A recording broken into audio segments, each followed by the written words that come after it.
Hello everyone, my name is David. This channel is DeMars Coaching, and I hope this video will help you guys with your inner battle. The battle you guys have inside yourself, in your head, ruminating feelings, thoughts, things that other people are telling you, self-doubt. After we leave abusive relationships, these horrible, abusive, nasty, traumatic relationships, and we're trying to figure it out, trying to figure out what's going on, and our brain needs to. We need to understand what happened so we can move on and begin to heal.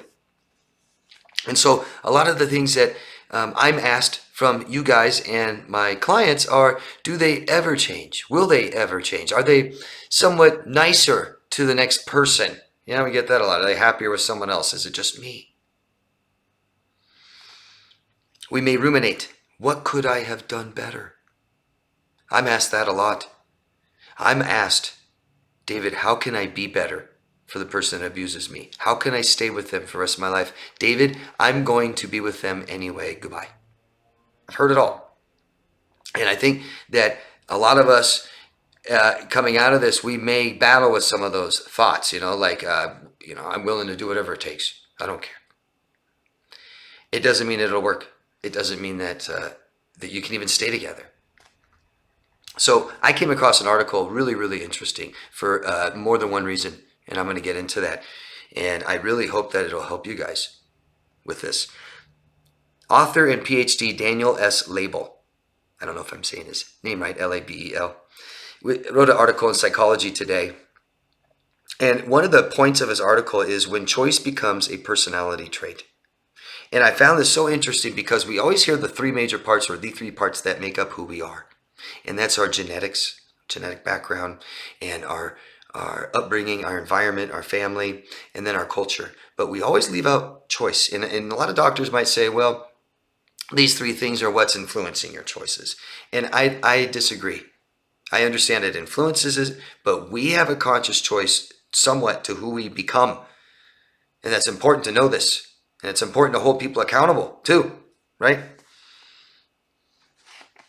So he says repetitive abuse or mistreatment on others can become habitual if unchecked. They no longer give it conscious thought. So repetitive behaviors become automatic, don't they? To us, like walking, chewing, what else? You guys know. List some of your, if you want to. Oh, I wrote some down here. Balancing, driving, balancing, right? We forget that we're actually standing. We're always balancing. We're not just falling right over. We have to actually make sure that we stay balanced, but we don't have to give it thought anymore. It becomes natural, it becomes easy. Driving. How many of you guys have driven down the road a mile and gone, oh God, I don't even remember driving last mile. It's just so natural, so easy. We don't even have to think about it. It's scary. We operate without conscious thought, these types of behaviors. And he goes on to say these repetitive abusive behaviors and mistreatment can become habitual if unchecked. They no longer give it conscious thought. Imagine abuse become as habitual and as natural as, balancing, driving, chewing, walking. So he goes on to give an illustration. And in this illustration, he talks, there's three people, a married couple and a doctor. They go to see the doctor, and the doctor, it's a dialogue that he goes on about. But in the session, the man is verbally abusive to his wife. And the doctor calls him out on this. Why do you talk to your wife this way? Well, because she did something to me. And he was like, well, do you always talk to her this way? Is this how you treat people you love? He goes, what do you mean? Yeah, what? He goes, I love her. And he claims he really loves her. And then as soon as the doctor points it out to him and makes it a choice, says, do you understand you're hurting her this way? And he begins to check himself. And the habit becomes a choice, no longer habit, by bringing awareness, conscious, to this person and his behaviors. Okay? Really important. Let me get some water. And so the choice is, this is what the man has a choice to do once it's brought to his attention. Number one, he can decide to heal and grow, is how the author puts it. And I say, look at himself, right? And number two, the other choice is being defensive and avoidant, not looking at himself, right? Continues hurtful behavior, becomes his personality. It will be normal for him and accepted. The next illustration, he talks about this. He says this. He goes through the dialogue again, and then the man says, whatever, it's all your fault. It's her fault. She's this, she's that, right? And he says that this type of behavior, the defensive avoidance, of being hurtful to someone and not looking at themselves, are symptoms of a personality disorder. Interesting, huh? Lack of taking responsibility, willingness to hurt others, and lacking empathy are all signs of cluster B personality disorders. Interesting. Character traits that are embraced by the individual and seen as being a natural part of their self-definition are called egosyntonic. Egosyntonic behaviors are very difficult to change for that reason, right?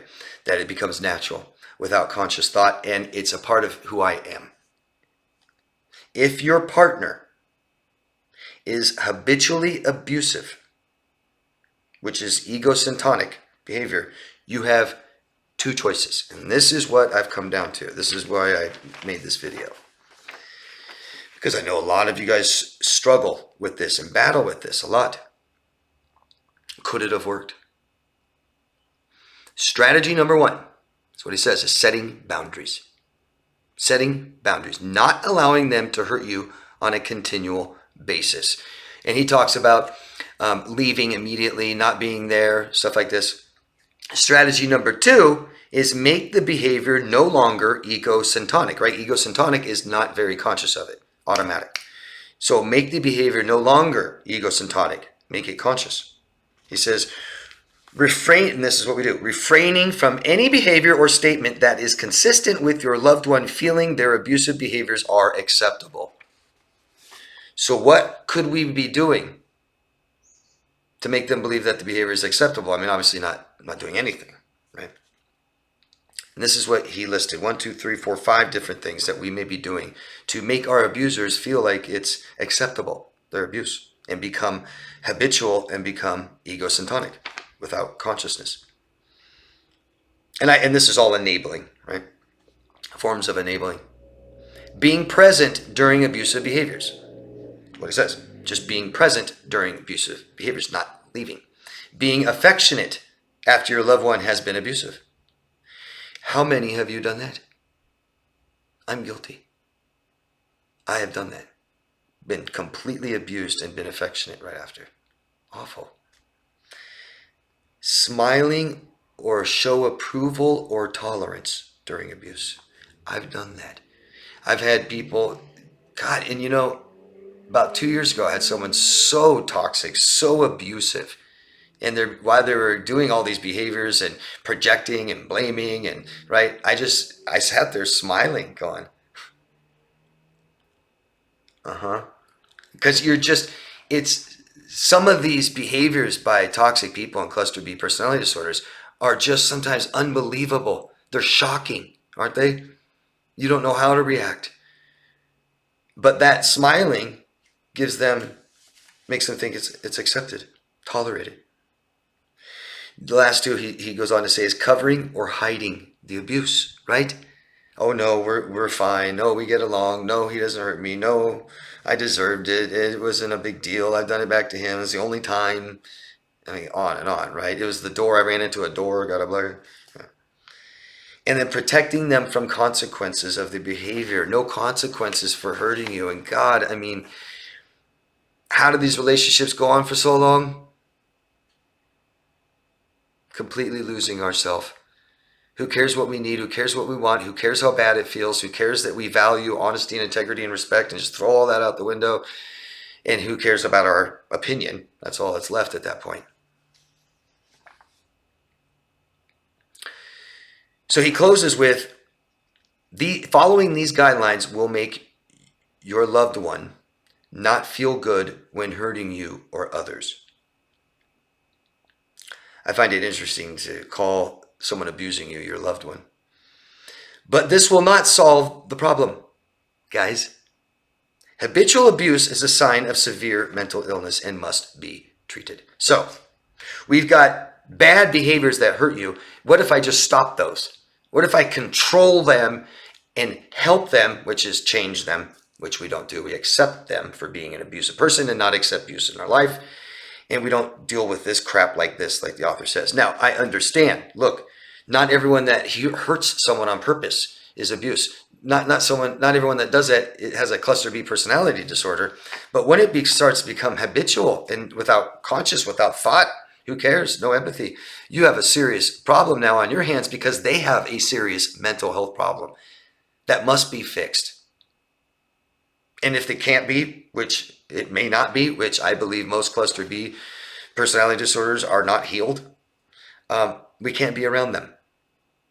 And so they can change their behaviors and not abuse people. And they don't have to get better and change who they are. But we can't tolerate this type of behavior. And the only way that may be able to do it is call them out and then leave, right?